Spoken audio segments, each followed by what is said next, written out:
UP के बहराइच में 16 सितंबर के बाद से भेड़ियों का कोई हमला नहीं हुआ। जिस तरह से भेड़ियों के हमले कई दिन से बंद हैं, उसमें ये कहा जा रहा है कि कहीं ये भेड़िया बहराइच से बाहर किसी और जिले में तो नहीं चले गए।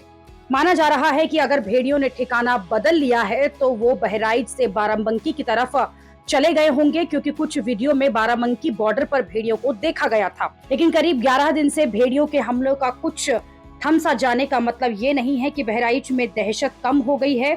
दहशत अभी भी बनी हुई है, क्योंकि भेड़ियों के खौफ के बीच तेंदुओं की भी एंट्री हो गई है।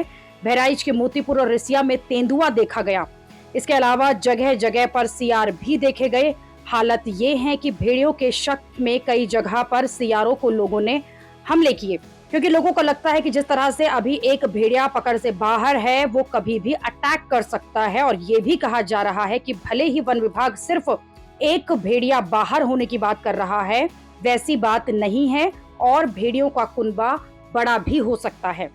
भेड़िए का सर्च ऑपरेशन करने वाली टीमों का कहना है कि कई दिनों से भेड़िए की लोकेशन सामने नहीं आ पा रही है, इसलिए चुनौती बढ़ गई है।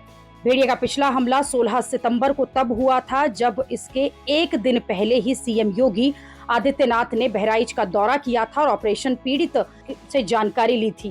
दावा यही किया जा रहा है कि भेड़ियों के झुंड में 6 भेड़िए थे, जिनमें से 5 को पकड़ा जा चुका है। अब सिर्फ एक लंगड़ा सरदार भेड़िया ही बचा है, जिसे पकड़ने की पूरी कोशिश हो रही है।